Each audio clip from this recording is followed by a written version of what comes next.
കോൺഗ്രസ് പ്രവർത്തക സമിതി യോഗം ഇന്ന് ഡൽഹിയിൽ. തൊഴിലുറപ്പ് പദ്ധതിയിൽ കേന്ദ്ര സർക്കാരിനെതിരായ സമരപരിപാടികൾ യോഗം ആസൂത്രണം ചെയ്യും. കർണാടകയിലെ മുഖ്യമന്ത്രി സ്ഥാനത്തിൽ അനിശ്ചിതത്വം നിലനിൽക്കെ ഇതേക്കുറിച്ചും യോഗം ചർച്ച ചെയ്തേക്കാം. കേരളത്തിലെ തദ്ദേശ തെരഞ്ഞെടുപ്പ് ഫലവും വിലയിരുത്തും. രാകേഷാണ് വിവരങ്ങളുമായി ചേരുന്നത്. Rakesh, good morning. ഇന്ന് പ്രവർത്തക സമിതി യോഗം ചേരുമ്പോൾ എന്തൊക്കെയാണ് പ്രതീക്ഷിക്കുന്നത്? Aswathi, good morning. ഏതായാലും ഇന്ന് വിശാല പ്രവർത്തക സമിതി യോഗമാണ് ഇന്ന് ചേരുന്നത്. കാരണം ബീഹാർ തെരഞ്ഞെടുപ്പിന് ശേഷമുള്ള ആദ്യ യോഗമാണ്. അപ്പോൾ സ്വാഭാവികമായും ബീഹാർ തെരഞ്ഞെടുപ്പിലേറ്റ പരാജയം ഇന്ന് പാർട്ടി ചർച്ച ചെയ്യാൻ സാധ്യതയുണ്ട്. ഇത് കൂടാതെ നിർണായകമായ സംസ്ഥാന നിയമസഭാ തെരഞ്ഞെടുപ്പുകൾ വരാനിരിക്കുന്നു. പ്രത്യേകിച്ച് കേരളവും തമിഴ്നാടും അടക്കമുള്ള സംസ്ഥാനങ്ങളിൽ, പശ്ചിമ ബംഗാൾ അടക്കമുള്ള, അസം അടക്കമുള്ള സംസ്ഥാനങ്ങളിൽ നിയമസഭാ തെരഞ്ഞെടുപ്പ് നടക്കാനിരിക്കുന്നു. ഇതിൽ കേരളത്തിലും അസമിലും ഇപ്പോൾ നിലവിൽ പ്രതിപക്ഷത്താണ് പാർട്ടി ഉള്ളത്. പശ്ചിമ ബംഗാളിലും കാര്യമായ പ്രകടനം സമീപകാലത്ത് നടത്താൻ കഴിഞ്ഞിട്ടില്ല. അപ്പോൾ ഈ ഇടങ്ങളിൽ തിരിച്ചുവരവ് അതാണ് കോൺഗ്രസ് ലക്ഷ്യം വയ്ക്കുന്നത്. അപ്പോൾ ഈ തെരഞ്ഞെടുപ്പ് തന്ത്രങ്ങളടക്കമുള്ളവ ചർച്ച ചെയ്തേക്കുമെന്ന കാര്യത്തിൽ സംശയമില്ല.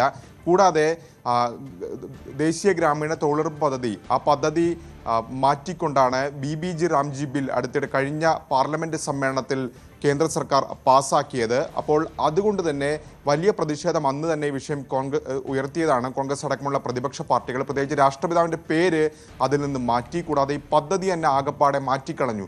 സ്വാഭാവികമായും ഇത് ആ പദ്ധതി നിലവിൽ നിരവധി ഗുണഭോക്താക്കൾ, കോടിക്കണക്കിന് ആളുകൾ ഇതിൻ്റെ ഭാഗമായിരുന്നു. അപ്പോൾ ഈ പദ്ധതി തന്നെ ഇല്ലായ്മ ചെയ്യുന്നതാണ് കേന്ദ്രത്തിൻ്റെ നടപടി എന്ന വിമർശനമൊക്കെ അന്ന് തന്നെ സോണിയാഗാന്ധിയും രാഹുൽ ഗാന്ധി അടക്കമുള്ള നേതാക്കൾ ഉന്നയിച്ചതാണ്.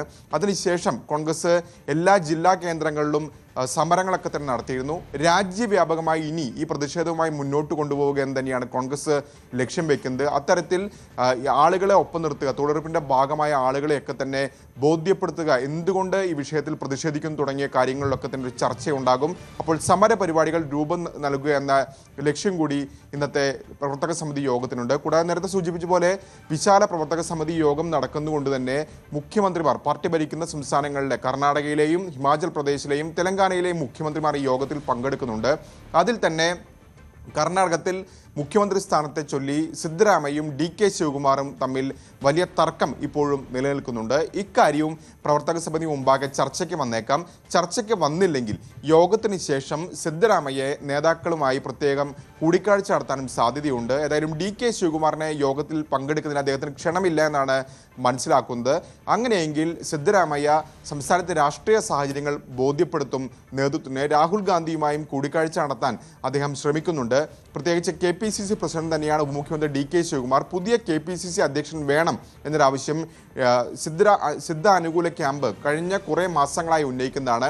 അക്കാര്യവും അദ്ദേഹം ചൂണ്ടിക്കാണിക്കുകയും ചെയ്യും. ഏതായാലും സിദ്ധരാമയ്യ നിലവിൽ സ്വീകരിച്ചിരിക്കുന്ന നിലപാട് ഹൈക്കമാൻഡ് പറയട്ടെ, അപ്പോൾ താൻ മുഖ്യമന്ത്രി സ്ഥാനത്ത് നിന്ന് അപ്പോൾ മാറാം എന്നൊരു നിലപാട് അദ്ദേഹം സ്വീകരിച്ചിരുന്നു. പക്ഷേ അധ്യക്ഷൻ കൂടിയായ കർണാടകയിൽ നിന്നുള്ള നേതാവ് കൂടിയായ മല്ലികാർജ്ജുൻ ഖർഗെ ഈ വിഷയത്തിൽ സ്വീകരിച്ചിരുന്നത് പ്രാദേശിക തലത്തിൽ, അതായത് സംസ്ഥാന തലത്തിൽ തീരുമാനിക്കേണ്ട വിഷയം എന്നാണ് അദ്ദേഹം ചൂണ്ടിക്കാണിച്ചിരിക്കുന്നത്.